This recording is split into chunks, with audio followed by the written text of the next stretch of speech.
Diagramme pH, les savoir-faire clés. Savoir-faire 2, déterminer une pente pour une frontière donnée.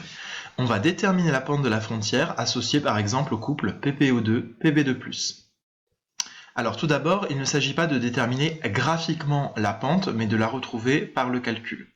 On va notamment avoir besoin des conditions de tracé, si on donne la concentration de tracé qui vaut C standard 1 mol par litre.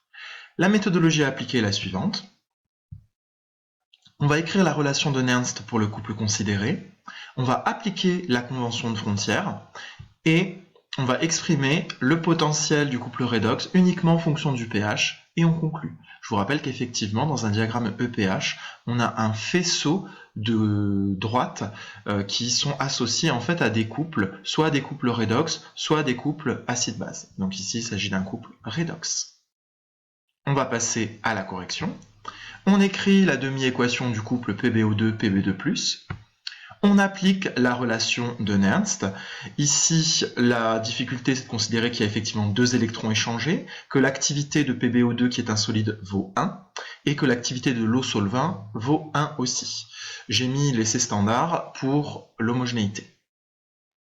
À la frontière, on ne va pas pouvoir dire que Pb2+ en concentration est égal à PbO2. Ça n'aurait aucun sens, puisque PbO2 est solide, je ne peux pas parler de sa concentration. Donc, on va prendre la convention de frontière suivante, c'est-à-dire qu'à la frontière, la concentration en Pb2+ est égale à la concentration de tracé. Donc, c'est standard ici. Les calculs se simplifient, on voit apparaître H+ sur C standard à la puissance 4. Vu les propriétés du log, on va pouvoir faire sortir le 4 et obtenir cette expression-là. On reconnaît ici moins le pH, puisque pH c'est moins log de H+ sur C standard.